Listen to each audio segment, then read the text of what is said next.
అనగనగా పూర్వం అలెక్కుర్ నగరాన్ని పరిపాలిస్తున్న ఒక సుల్తాన్ ఉండేవాడు. తనకి ఒక మంత్రి ఉండేవాడు. తన పేరు వజీర్. తను రాజుకు తగ్గ మంత్రి. రాజు ఏమంటే మంత్రి అదే చేసేవాడు. తల తీసే అంటే తీసేయడం, వేసే అంటే వేసేయడం. ఇలా రాజు మంత్రి చాలా సంతోషంగా కలిసి మనిసి ఆ రాజ్యాన్ని పరిపాలించేవారు. ఒకరోజు రాజుకి చిరాకు వచ్చి ఇలా అన్నాడు. మంత్రి వజీర్, నాకు రాజ్యసభ మీటింగ్లు వద్దయ్యా. వీరందరూ చాలా తెలివి తక్కువ వారు. నేను చాలా తెలివైన వారితో మాత్రమే మాట్లాడతాను. అలాంటి వారితో సభ పెట్టు. అంతేగాని ఈ రాజులు, మంత్రులు, నేరస్తులు అంటూ నా దగ్గరికి తీసుకురాకు. నేను కేవలం తెలివైన వారితో మాత్రమే మాట్లాడతాను అని రాజు అన్నాడు. కానీ మంత్రి కూడా రాజుకు తగ్గవాడే కదా, చాలా బాగా ఆలోచించి తర్వాత రోజు రాజుగారికి కబురు పెట్టాడు. సుల్తాన్, నేను వెతికి వెతికి 3 మహామేధావుల్ని తీసుకువచ్చాను. వారిని చూస్తే తమరు తప్పక నమ్ముతారు. వారిని సభలోకి ప్రవేశపెట్టమంటారా? నేను ఎప్పటి నుంచో మేధావులతో మాత్రమే మాట్లాడాలని, వారి నుండి నేను జ్ఞానాన్ని పొందాలని ఉంది. వజీర్, వెంటనే వారిని సభా ప్రాంగణంలోకి ప్రవేశపెట్టు అన్న రాజు మాటలు విన్న వజీర్ 3 వ్యక్తులను ప్రవేశపెట్టాడు. వారి చేతికి కాళ్ళకి గొలుసులతో కట్టి చిరిగిన పైజామా, మాసిపోయిన శవరం, చేయించిన గెడ్డం, ఒళ్ళంతా మట్టి తుమ్ముతో నిండి ఉంది. కాని వారు ఆజానుబాహులు, యవ్వన పురుషులు. చూడటానికి భిక్షకాలలా ఉన్న వారిలో ఏదో తేజస్సు మాత్రం ఉంది. వారు ఏ పుస్తకం ఇచ్చినా క్షణాల్లో చదివేవారు. ఆ విధంగా సుల్తాన్ భండాగారంలో ఉన్న పుస్తకాలన్నీ చదివేసేవారు. సుల్తాన్ వారిని చూడగానే షబాష్ వజీర్, షబాష్. వీరితో ఒంటరిగా మాట్లాడాలి అని అన్నారు సుల్తాన్. సభలో ఉన్న మిగతా వారు రాజుగారికి పిచ్చివై పట్టింది, లేకపోతే పిచ్చివారు మేధావులు అని అంటారా అంటూ ఒకరికొకరు చెవులు కోరుకున్నారు. సుల్తాను ఆ 3 ఇలా మాట్లాడుతున్నారు. మిమ్మల్ని చూస్తే చాలా మేధావులు మాదిరిగా ఉన్నారు. మరి ఈ విధంగా ఎలా మారారు? నాకు మీ కథ చెప్పండి. దానికి బదులుగా ఒక బహుమతి ఇస్తాను అని అన్నారు సుల్తాన్. అప్పుడు 3 బిచ్చగాళ్ళు ఒకరు అయిన మొదటివాడు తన కథ చెప్పడం ప్రారంభించాడు. సుల్తాన్, నేనొక బట్టల వ్యాపారిని. నాకు ఈ రాజ్యం నడిబొడ్డులో ఒక బట్టల దుకాణం ఉంది. నా దుకాణంలో ఖరీదైన సిల్క్ వస్త్రాలు, ఘాగ్రాలు, పట్టు వస్త్రాలు అమ్ముతాను. అదే విధంగా నా దుకాణంలో ఒక ముసలావిడ వచ్చి ఖరీదైన వస్త్రాలు పట్టుకొని వెళ్ళేది. ఒక రోజు తను అన్నిటికన్నా ఖరీదైన సిల్క్ వస్త్రాలు కావాలని అడిగింది. నేను ఇచ్చాను. దానికి తన దగ్గర డబ్బులు లేవని, నేను వస్తే మా రాణి ఇస్తుందని చెప్పింది. నాకు కళ్ళకు గంతలు కట్టి తీసుకొని వెళ్ళింది. దారి అంతా గులాబీల గువాలింపు, మల్లెపూల మత్తులో సుగంధ ద్రవ్యాలు విసిరినట్లు ఉంది. అలా చాలా చాలా దూరం నడవగా ఒక అంతఃపురంలో ఉన్నాను. నా దగ్గర కొన్న ఖరీదైన పట్టు వస్త్రాలతో దూరబంధనాలు తయారు చేయించారు. ఇంకా నేను అనుకున్నాను వాటితో వస్త్రాలు కుట్టించుకున్నారు అని అనుకున్నాను. కానీ అక్కడ చుట్టూ చూడగా అది ఒక పెద్ద మహల్. ఎటు చూసిన అందమైన వాతావరణంతో మయమరిచి ఉండగా ఒక చెలికెత్తె సరబత్తు తెచ్చి ఇచ్చింది. దాన్ని తాగిన తర్వాత ఎదురుగా ఒక అందమైన యువతి. చూస్తే మతిపోతుంది, ముట్టుకుంటే కందిపోతుంది. స్వర్గంలోకం నుండి దిగివచ్చిన దేవకన్యలా ఉంది.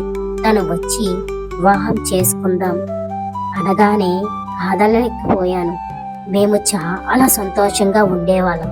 అలా చాలా రోజులు గడిచిన తర్వాత నాకు నా దుకాణం మీద బెంగ పట్టుకుంది. అందుకని అడగగా వెళ్ళమంది. 15 రోజులు దుకాణంలో, 15 రోజులు అంతఃపురంలో ఉండేవాడిని. ఒక రోజు దుకాణంలో ఉండగా ఒక యువతి చాలా అందంగా ఉంది. తను నాకు ఒక బంగారు కోడి పుంజుని తెచ్చింది. దానికి బదులుగా డబ్బులు వద్దంది. పెడతాను అంది. నేను కూడా సరే అన్నాను. ఎందుకంటే ఆ యువతి చాలా అందంగా ఉంది. కానీ తను కరిచిన బుగ్గతోటే అంతఃపురంలోకి వెళ్ళాను. అక్కడ తను నా బుగ్గను చూసి నన్ను కరిచిన అమ్మాయిని చంపి అక్కడ పడవేసింది. నేను చాలా భయపడిపోయాను. ఎవరక్కడ అని పిలిచి నన్ను బంధించి కొట్టి స్పృహ తప్పేలా చేశారు.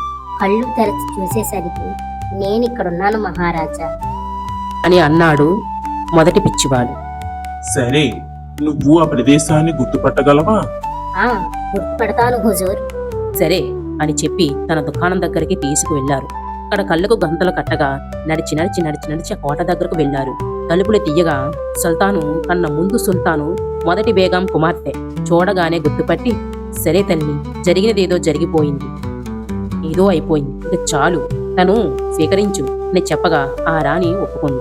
దానికి బదులుగా ఆ మొదటి పిచ్చివాడిని మొదటి సలహాదారుడిగా నియమించుకున్నాడు సుల్తాను. తరువాత రెండవ పిచ్చివాడి దగ్గరికి ఈ సుల్తాను వెళ్ళాడు. తర్వాత స్టోరీ తర్వాత. సుల్తాన్ అప్రమేధావులు పిచ్చివాళ్ళని కదా అనుకున్నాడు. పిచ్చివాళ్ళు బాగా చదివి చదివి ఎక్కువ జ్ఞానాన్ని సంపాదించడం వల్ల వాళ్ళు పిచ్చివాళ్ళు అయిపోయారని చెప్పేసి సుల్తాన్ అనుకున్నాడు. దానికి వత్తాసుగా వజీర్ కూడా పిచ్చివాళ్ళని తీసుకొచ్చాడు అనమాట. ఒక పిచ్చివాడి గురించి తనకి జరిగిన సంఘటన గురించి తెలుసుకున్నాడు సుల్తాన్. ఇప్పుడు రెండో పిచ్చివాడి దగ్గరికి వెళ్ళి అడిగాడు సుల్తాన్ ఈ విధంగా. హుజూర్, నేను ఒక సౌందర్యశాలకు యజమానిని. నా సౌందర్యశాలలో ఆడవారికి కావలసిన అన్ని రకాల సౌందర్య ఉత్పత్తులు మరియు లేహ్యాలు అమ్ముతాను.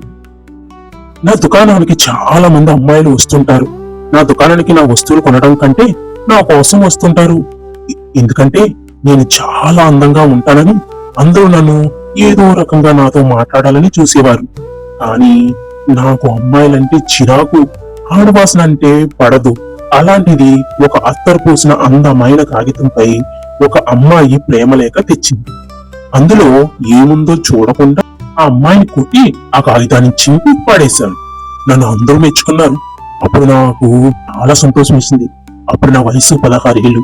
తర్వాత చాలా రోజుల తర్వాత ఒక అమ్మాయిల గుంపు మా దుకాణానికి వచ్చింది. అందులో కొంతమంది పురకాలు వేసుకున్నారు. అందులో ఒక అమ్మాయి నాకు సంబంధించిన అందెలు గాని, గాజులు గాని, వడ్డాణాలు గాని, మెడకు కంఠహారం గాని ఏమైనా ఉన్నాయా అంటూ తన కాళ్ళు, చేతులు, మెడ, నడుము ఒక్కొక్కటిగా చూపిస్తుంటే నాకు మతి పోయింది. అది మెడ కాదు శంఖం, అది నడుము కాదు సన్నజాజి పువ్వు లాగా ఉంది. ఇంతలో ఏమండి, నాకు ఈ కంఠహారం సరిపోతుందా అని అనగానే నేను ఎందుకు బాగోవండి, అప్సరసలా ఉన్నారు అని అనగానే అదేమిటి, మా నాన్న నా కాళ్ళు ఏనుగు పాదాలని, నా నడుము గేదె నడుమని, నా చేతులు బొంద చేతులని, నాకు అష్టరోగాలు ఉన్నాయని, నన్ను ఎవరో పెళ్లి చేసుకోరని మా నాన్నగారు అంటూ ఉంటారు. మీరేమో నేను అప్సరసలానే ఉంటాను అంటున్నారు. నన్ను ఎవరు పెళ్లి చేసుకోరు అంటున్నారు. మరి మీరు చేసుకుంటారా అని అనగా నువ్వు చేసుకుంటానండి అయితే మా నాన్నగారిని అడగండి అని వెళ్ళిపోయింది. నేను ఆ ఊరంతా తిరిగి తిరిగి తిరిగి తను ఇచ్చిన చిరునామా దొరికింది. షావుకారి గారి అమ్మాయి, ఆయన పేరు తిమింగళమయ్య. నేను ధైర్యం చేసుకుని ఆయన దగ్గరికి వెళ్ళి, నేను మీ అమ్మాయిని పెళ్లి చేసుకుంటానండి అంటే వద్దు అన్నారు. మా అమ్మాయి బాగోదు, ఏనుగు పాదాలు, అష్టవంకరు, అష్టరోగాలు ఉన్నాయి, వద్దు నాయనా వద్దు అంటూ పరిపరి విధాలుగా చెప్పారు. నేను వినలేదు. దానికి ఆయన, సరే అయితే నీకు దుకాణం ఉందంటున్నావు, సౌందర్యశాల ఉందంటున్నావు, మా అమ్మాయిని చేసుకుంటానంటున్నావు, సరే చేసుకో. దానికి బదులుగా నువ్వు మా అమ్మాయిని వదలాలి అంటే, వద్దు అంటే 2 లక్షల వరహాలు ఇవ్వాలి అనేసి అన్నారు. నేనేమో అంత అందమైన అమ్మాయిని ఎవరు వదులుకుంటారో చెప్పుని నేను సరే అన్నాను. నా చేత కాగితం రాయించుకున్నారు. నాకేమైనా పిచ్చా ఏంటి, అంత అందమైన అమ్మాయిని అప్సరసని నేను ఎందుకు వదిలేసుకుంటాను అని గుడ్డిగా నమ్మి కాగితాల మీద సంతకాలు పెట్టేశాను.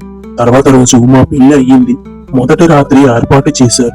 మా మామగారు వచ్చి, నాయన మా అమ్మాయి రాలేదు, నువ్వు ఆ గదిలోకి వెళ్ళు అని చెప్పారు. నేను ఆ గదిలోకి వెళ్లి చూస్తే వెంటనే కళ్ళు తిరిగి పడిపోయాను. నిజంగానే తిమ్మింగళం గారి అమ్మాయి బాగోలేదు. ఏం చేయాలో తెలియడం లేదు. ఆయన ఎంత చెప్పినా వినలేదు. ఆ రాత్రంతా స్పృహలో లేను. తెల్లవారింది. అందరూ చరికెత్తలు మాట్లాడుకుంటున్నారు. నేను కళ్ళు తిరిగి పడిపోయానని. అలా మాట్లాడుకుంటున్న తర్వాత నాకు బాగా ఆకలేసింది. నేను భోజనశాలలోకి భోజనానికి వెళ్ళాను. ఏంటి ఇలా జరిగిందని చెప్పేసి నేను చాలా బాధపడుతున్న సమయంలో మళ్ళీ అదే చప్పుడు వినిపించింది. అమ్మాయిల గుంపు మాటలు వినిపించాయి. వెనక తిరిగి చూడగా నేను దుకాణంలో చూసిన అమ్మాయి వచ్చింది. నన్ను ఎందుకు ఇంత మోసం చేశావు అని అడిగాను. నేనే తనని మోసం చేశానని చెప్పింది. నాకు ఏమీ అర్థం కాలేదు. అప్పుడు ఆ అమ్మాయి, చాలా సంవత్సరాల క్రితం నేను నీకు ప్రేమ లేఖ రాస్తే జవాబు ఇవ్వకపోగా నా ఉత్తరాన్ని చింపివేశావా, అందుకే నీకు ఈ విధంగా చేశాను అని అమ్మాయి అంది. వెంటనే లేదు లేదు, అప్పుడు నాకు చిన్న వయసు, ఏమీ తెలియదు. ఇప్పుడు అలా కాదు, నేను చాలా ప్రేమిస్తున్నాను అని చెప్పాను. వెంటనే తను ఒక సలహా ఇచ్చింది. దాని ప్రకారం నేను ఊరిలో ఉన్న ఆడుకునే వారిని, పొడవుకులోళ్ళని, సచ్చరోళ్ళని, డబ్బులు కొట్టుకునే వాళ్ళని అందరినీ తీసుకొచ్చి ఆ తిమింగలం గారికి పరిచయం చేశాను. మీరే నా బంధువులు అని చెప్పగానే తిమింగలం గారు భయపడిపోయారు. భయపడిపోయి అటు ఇటు ఏం చేయాలో తెలియక, చూడు నాయన, నీకు మేము పెద్దవారం కాదు, నువ్వు వెళ్ళి మా అమ్మాయికి నువ్వు నాకు నచ్చలేదని చెప్పేసి నేను రాయించిన ఆ కాగితం సంగతి పక్కన పెట్టి అనగానే నాకు చాలా చాలా సంతోషం వేసింది. ఆయన చెప్పిన బట్టిగానే అదే విధంగా ఆ అమ్మాయికి నువ్వు నాకు నచ్చలేదని చెప్పేశాను. నేను ప్రేమించిన అమ్మాయిని పెళ్లి చేసుకున్నాను. మేము చాలా సంతోషంగా 1 రోజులు గడిపాము. తర్వాత ఒక రోజు ఒక చిలికెత్తే ఒక షరబత్తు తీసుకుని వచ్చింది. దాన్ని త్రాగి పళ్ళు తిరిగి పడిపోయాను. చూడగా ఇక్కడున్నాను హుజూర్ అని రెండవ పిచ్చివాడు చెప్పేశాడు.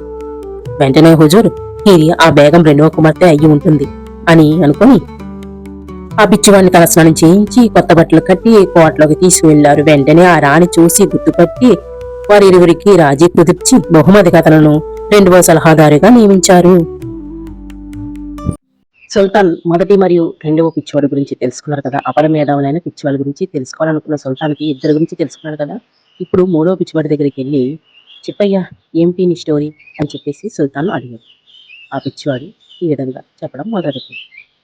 అయ్యా, నేను పుట్టి బుద్ధి ఎరిగి నాకు ఎవరూ లేరు. నేను ఒక అనాథం. నాకు ఊరిలో వారికి ఉన్నది పెట్టి కావాల్సిన పని చేయించుకునేవారు. అలా నేను వారి ఇంటి దగ్గర వీరింటి దగ్గర నా జీవితం సాగింది. యుక్త వయసు వచ్చేసరికి నాకు ఆ ఊరి చివర గుడిసెలో ఒక స్వామీజీ కనిపించారు.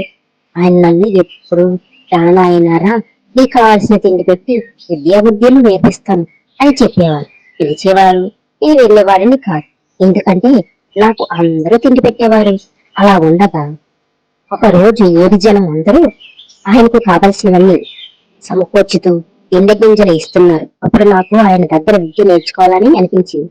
అదే విధంగా ఆయన దగ్గర శుభ్రంగా తింట హాయిగా ఉండవచ్చు. వారింటికి వీరింటికి పక్కోళ్ళింటికి తిరగవసరం లేదు. ఆ చెప్పుల పనులు కూడా చేయవసరం లేదు అని ఆయన దగ్గర శిష్యుడిగా చేరాను. ఆయన తనకు తెలిసిన విద్యలు నేర్పించారు. మేమిద్దరం హాయిగా ఉంటున్న సమయంలో స్వామీజీ బజారుకు వెళ్ళమని ఒక పని చెప్పారు. నేను పురవీధుల గుండా నడుస్తున్నాను. నా ఎదురుగుంటా కొంతమంది అమ్మాయిల గుంపు, వారితో రాజసైన్యం నా ఎదురుగుంటా నడుస్తూ వస్తున్నారు. ఇంతలో పెద్ద గాలి వేసింది. ఆ గాలి వేగానికి అందులో మధ్యలో ఉన్న అమ్మాయి బురక ఎగిరిపోయి ఒక్క క్షణం నా గుండె వెలచేయడం మానేసింది. అంత అందమైన అమ్మాయిని నేను ఎప్పుడూ చూడలేదు. ఆ గాలి వెళ్ళిన తర్వాత అమ్మాయిల గుంపు నా పక్క నుండి వెళ్ళిపోయారు. కానీ నాకు ఏమైందో తెలియదు. స్వామీజీ ఏ పని చెప్పారో మర్చిపోయాను. అలాగే వెనక్కు తిరిగి వెళ్ళిపోయాను. కళ్ళు మూసినా కళ్ళు తెరిచినా తనే కనిపిస్తుంది. తినబుద్ధి కాలేదు, నిద్ర పట్టలేదు, ఏం చేయాలో తెలియటం లేదు.